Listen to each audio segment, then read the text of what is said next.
Siapa di sini yang lagi kesel, kecewa, benci, patah hati, sakit hati banget sama seseorang? Nah, mudah-mudahan di video ini menjawab sebuah pertanyaan-pertanyaan yang ada di kepala kamu saat kamu ngerasain emosi negatif itu ya, dan kamu bisa mengendalikannya agar dia tidak melukai dirimu dan juga orang lain.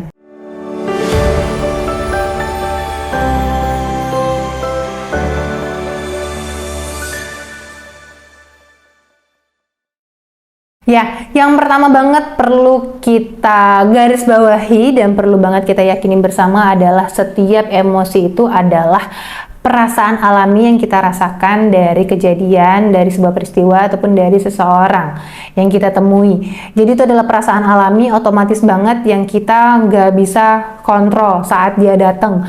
Tapi waktu dia datang kita bisa mengendalikannya, bahkan bisa kita olah menjadi sebuah karya. Banyak banget ya karya-karya orang yang ternyata dia lahir dari emosi negatif, rasa sakit, kehilangan, dan lain sebagainya. Dan yang kedua adalah perlu kita yakini banget bahwa emosi itu adalah sebuah anugerah yang Allah berikan untuk kita. Biar apa? Biar makin kenal sama Allah, makin dekat sama Allah. Kadang kita saat ngerasain kecewa, sakit hati, patah hati tuh doa kita makin lama, salat kita makin lama, kita makin nangis ke Allah, dan justru makin bikin kita deket sama Allah. Jadi indah banget kan? Masya Allah. Jadi setiap anugerah Allah itu pasti bermanfaat buat kita. Tinggal gimana caranya kita untuk mengolah emosi negatif itu biar kita bisa ngerasain hikmahnya, kabar bahagianya teman-teman ya.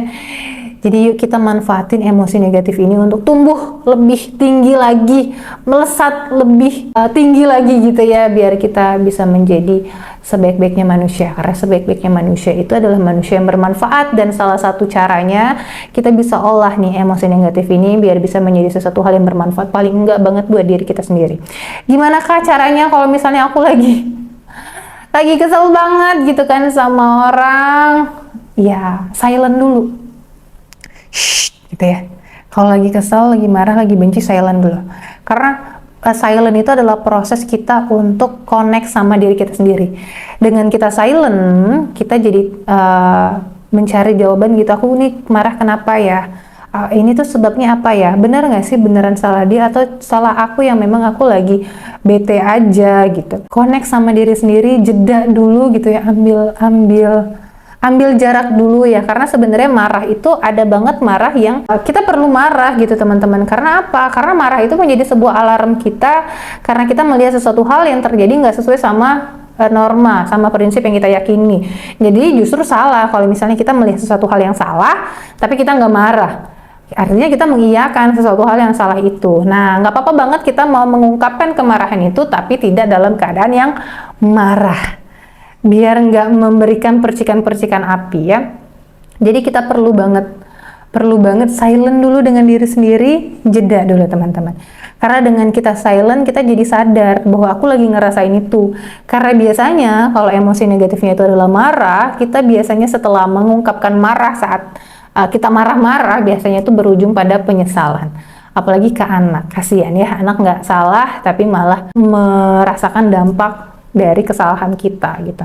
Jadi teman-teman, silent dulu. Dengan kita mudah menyadari apa yang kita rasakan, kita akan lebih mudah untuk tahu apa nih selanjutnya aku harus gimana, what the next gitu. Karena kita tahu sama rasa yang sedang terjadi. Kalau misalnya kita nggak menerima itu, nanti bakalan makin kacau gitu keadaan teman-teman ya. Nah yang kedua banget teman-teman boleh deh speak up. Tapi speak up-nya sama siapa? Speak up dulu sama diri sendiri, speak up dulu sama Allah, perbanyak istighfar, perbanyak doa. Doanya siapa? Doa untuk orang yang udah bikin kita kesel. Doa untuk orang yang bikin kita benci. Jadi teman-teman, kita kalau bisa sampai mendoakan orang yang kita benci, orang yang udah bikin kita sakit hati tuh rasanya wow, itu levelnya tuh melebihi kelegaan teman-teman.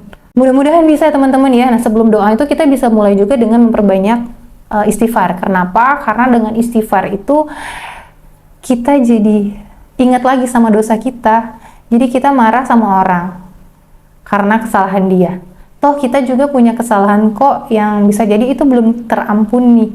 Bisa jadi kesalahan itu belum termaafkan. Jadi waktu kita kesal sama orang, dia udah salah sama kita, coba deh kita ingat sama kesalahan-kesalahan yang udah kita buat. Nah, kita perbanyak minta ampun sama Allah. Astagfirullah, astagfirullah, astagfirullah. Gitu teman. Kadang rasa emosi negatif itu tuh jadi sebuah jembatan kita untuk menemukan sesuatu hal yang sebelumnya nggak kita temukan, dan itu tuh ternyata jadi penolong kita banget di kemudian hari, teman-teman. Nah, kalau misalnya teman-teman udah silent, kemudian udah speak up, teman-teman bisa, yang ketiga adalah rilis. Rilisnya bisa dengan menulis. Kenapa dengan menulis? Karena dengan menulis tuh kita jadi membantu kita untuk proses menerima rasa itu. Kenapa? Karena kita mau mengakuinya dengan menulis. Kemudian kita jadi lebih sadar sama apa yang kita rasain. Kenapa? Karena kita membaca perasaan itu. Setelah kita membaca, kita bisa banget remes-remes kertas itu, kita bisa banget robek, kita buang, dan kita udah ngeluarin emosi negatif itu. Sederhananya seperti itu. Jadi kebanyakan sih orang dengan emosi negatif itu justru malah disimpan. Kenapa? Karena ngerasa menang, udah menjadi seorang korban. Karena kalau kita menjadi korban kan ada pelakunya. Pelakunya tuh tetap menjadi pelaku yang jahat. Dengan cara kita menyimpan rasa emosi negatif itu di dalam diri kita. Padahal sayang banget sebenarnya kita bisa banget melepaskannya. Sesederhana kita menuliskan perasaan itu, kita mengakuinya, kita menerimanya, kemudian kita sobek, kita buang ke tempat sampah. Karena emosi negatif itu kalau udah jadi sampah, ya kita buang ke tempat sampah, ke tempatnya gitu ya. Tapi bisa banget emosi negatif menjadi bahan bakar kita untuk berkarya. Gimana caranya? Mudah-mudahan dibahas di next video ya. Oke teman-teman, semangat mengendalikan emosi negatif. Emosi itu seperti pisau yang bisa melukai dirimu, tapi juga bisa membantumu untuk berkarya. Pilihan ada di tanganmu. Kamu mau menggunakan pisau itu untuk apa? Oke, sampai jumpa di video selanjutnya.